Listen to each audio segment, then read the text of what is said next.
One Punch Man Episode 4, Ang Makabagong Ninja. Sa isang mapayapang araw sa CTF, isang kaguluhan ang muling sumiklab. Isang grupo ng mga rebelde ang sumalakay sa lungsod.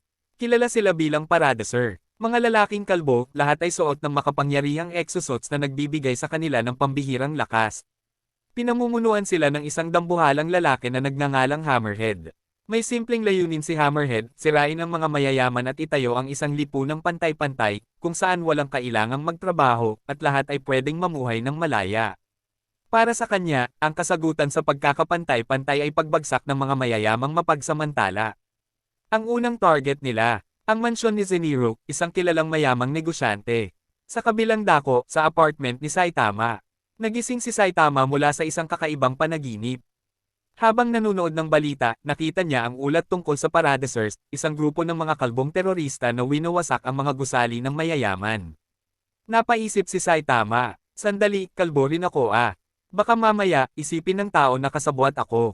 At gaya ng dati, lumabas siya ng bahay, suot ang kanyang dilaw na uniforme at puting kapa, dala ang isang bagong layunin, linisin ang pangalan ng mga kalbo. Samantala, sa hanay ng mga mayayaman, hindi kampante si Zeniro. Kaya naman, kumuha siya ng isang pribadong bodyguard, hindi basta-basta, kundi isang taong may reputasyon bilang isang assassin at ninja. Ang pangalan niya, Speed o Sound Sonic.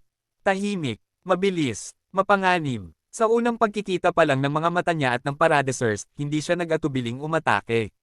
Sa isang iglap, isa-isang pinugutan ni Sonic ang mga miyembro ng grupo gamit lamang ang kanyang espada at bilis. Para sa kanya, hindi ito misyon, laro lang ito. Isang pagsubok ng kakayahan. Tanging si Hammerhead lang ang nakatakas. Tinamaan siya ng isa sa mga atake ni Sonic, pero suot niya ang isang reinforced version ng exosuit, kaya nakaligtas siya. Nagtago siya sa kagubatan, sugatan at litong-lito. At doon, nagtagpo ang landas ni Hammerhead at ni Saitama. Nagpakilala si Hammerhead, ipinaliwanag ang kanyang ideolohiya. Pero hindi interesado si Saitama sa mga paliwanag. Wala na siyang pasensya sa mga may pukana ng kaguluhan. Sa isang suntok, nawasak ang exosuit ni Hammerhead, at siya ay nalugmok, hindi patay, kundi napahiya. Sa sobrang hiya, tumakbo siyang hubot-hubad sa gubat, habang si Saitama ay nanatiling walang pakialam. Ngunit may isa pang naghihintay. Biglang humarap si Sonic kay Saitama. Akala niya, isa ring miyembro ng Paradisers si Saitama, dahil, well, kalbo rin siya. Nang ma-realize niyang hindi ito ordinaryong tao, nagpa siya si Sonic, subukan natin ang lakas ng lalaking ito. Mabilis si Sonic. Kumilos siya tulad ng hangin, sunod-sunod ang kanyang mga atake. Pero si Saitama, tahimik lang. Hindi iniinda ang kahit anong palo. At sa isang iglap, isang suntok sa maling lugar, direkta sa singit, ang nagtapos ng laban.